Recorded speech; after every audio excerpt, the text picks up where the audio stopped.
Como é possível, eu pergunto, alguém gravar vídeo cheio de ódio, alguém gravar vídeo incitando ao ódio, falando da necessidade de destruir a dignidade humana, de incitar a violência e ao mesmo tempo posar de defensor dos preceitos evangélicos? Molière, o autor francês do século XVII, criou a personagem Tartufo, sobre a qual já escrevi um artigo. O santarrão cheio de mentiras e maldades, que, à maneira dos fariseus, possui somente a aparência religiosa, mas está destituído de qualquer quenoses do divino em si. Só que Tartufo, na peça de Molière, sabe que é cínico. Ele sabe que é um sepulcro caiado de branco. Ele sabe que é um fariseu. E ele manipula isso para dominar as pessoas.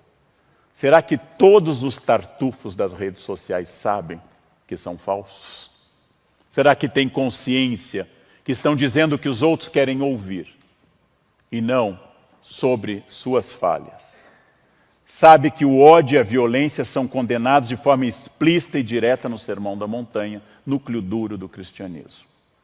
Que Jesus recriminou o impulso de Pedro, que ao cortar a orelha do soldado romano, Cristo restaurou essa orelha e anuncia ao apóstolo: aquele que usar a espada será punido pela espada. Aquele que empunhar a arma será castigado pela arma. Eu não vim trazer a espada, eu vim trazer a paz. Princípio magno do Mestre, horas antes de ser torturado e morto. Pela natureza da encarnação de Jesus e de sua morte sob tortura, todo e qualquer cristão nasce com a obrigação de ser inimigo da tortura e da violência. Porque, afinal, Jesus foi torturado e condenado à morte, de forma injusta. Todo o corpo humano faz parte do corpo de Cristo. Princípio teológico comungado por quase todas as expressões cristãs.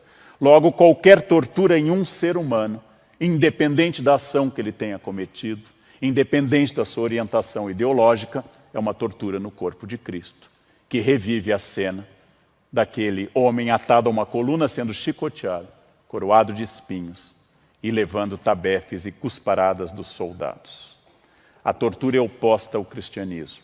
Mas, óbvio, foi cara a muitos momentos das instituições que se dizem cristãs e a muitos que hoje se consideram cristãos. Elogiar a tortura é o gesto mais poderoso para dizer que eu sou inimigo de Cristo, inimigo da fé. Obrigado.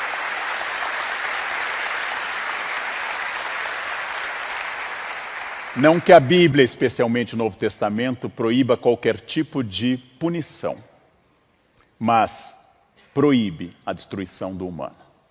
Mesmo que eu tenha que reter alguém para que não seja um perigo social, isso deve ser feito com respeito. Mesmo que a pessoa tenha errado como adúltera, eu não tenho que dizer atirem à vontade a pedra porque ela não é uma pessoa de bem. Jesus diz, quem não tiver pecado, atire a primeira pedra.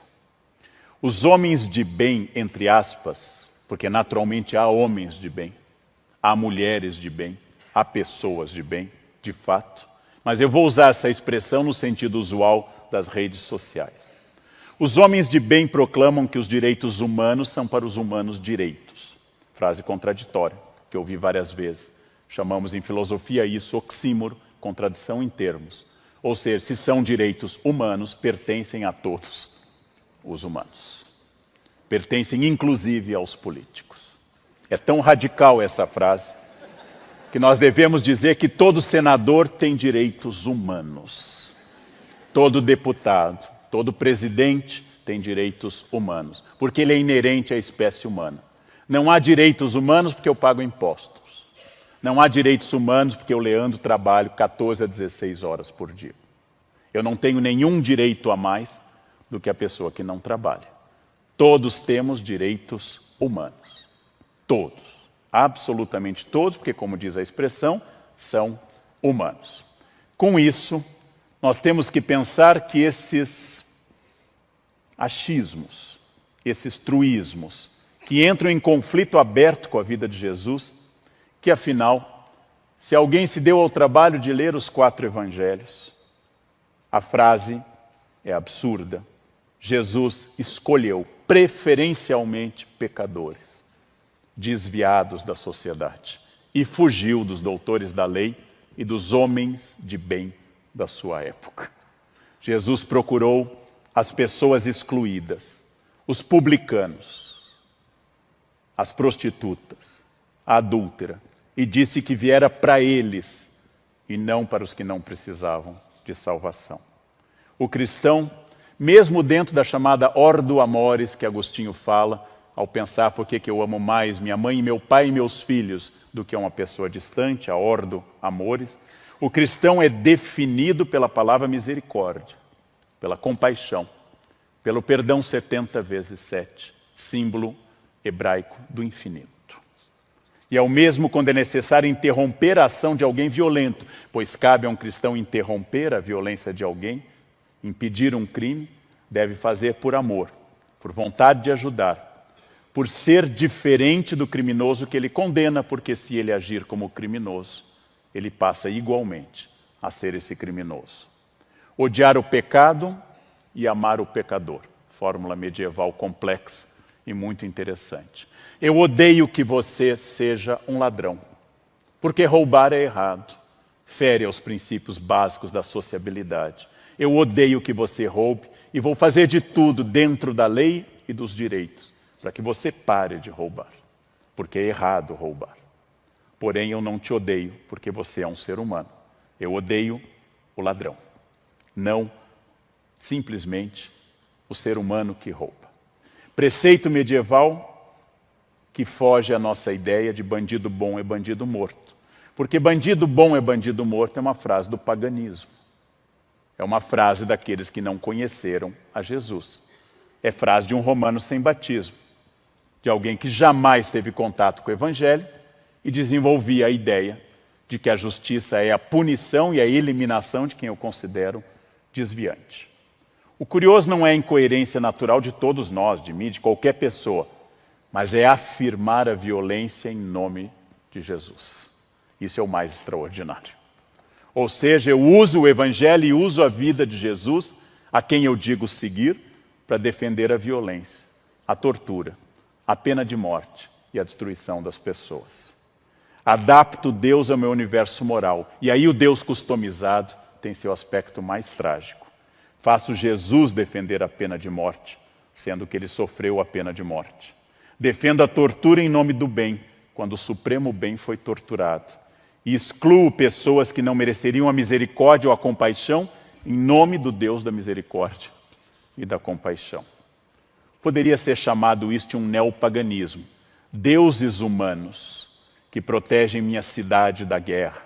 Suprema imagem da total kenosis de Cristo é a cena que nós chamamos pela expressão latina et homo, eis o homem. Pilatos leva o condenado ao público, eis o homem, et homo. Dezenas de quadros foram pintados com essa cena. Jesus que fora castigado pelo chicote por ser um subversivo para o Império Romano e um pecador que fugia às leis do judaísmo. Condenado por ser subversivo, com um manto de rei para ironizar, uma cana em lugar de um cetro, coroa de espinhos, levado à multidão furiosa que queria executá-lo e linchá-lo. E ao ser consultada, no primeiro plebiscito narrado do Novo Testamento, preferiu Barrabás a Jesus. Começa assim a história da paixão. Os homens de bem que ali estavam, oficiais, fariseus, saduceus, os doutores da lei que frequentavam o templo diariamente batiam no peito e diziam: Senhor, Senhor, Adonai, Adonai. Esses homens condenaram à morte como a um criminoso. Horas depois, Jesus daria mais uma lição, fazendo a primeira canonização da história, dizendo ao bom ladrão: ainda hoje estarás comigo no paraíso. Não disse sequer isso a sua mãe ou ao apóstolo João, mas de novo preferiu um ladrão. De novo preferiu um ladrão crucificado ao seu lado, porque se arrependera, porque voltar atrás, porque tomou a misericórdia e o arrependimento. Será que essas pessoas, que eu estou chamando entre aspas homens de bem, leram o mesmo evangelho que eu li? Os apóstolos entenderam, depois de muito custo, a mensagem. Um cristão não julga, não faz acepção de pessoas. Não condena outro ser humano, porque esse é um atributo exclusivo do divino, nunca de um ser humano. Quem te instituiu o juiz do teu irmão? Eu tenho que perdoar as ofensas, porque é a condição para que Deus me perdoe. O que em hebraico é techuvá, a volta, para que Deus me perdoe. Tomemos um exemplo do Atos dos Apóstolos. O apóstolo Filipe batiza um eunuco.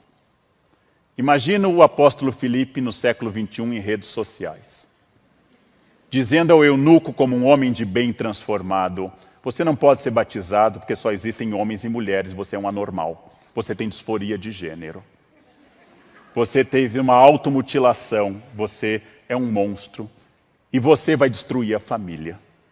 Por ter uma disforia de gênero, você vai destruir a família, porque eu sou obrigado a separar da minha mulher porque surgiu um eunuco. É uma regra incompreensível, mas parece que é assim. Meu casamento acabou, não posso mais criar os meus filhos porque existe disforia de gênero.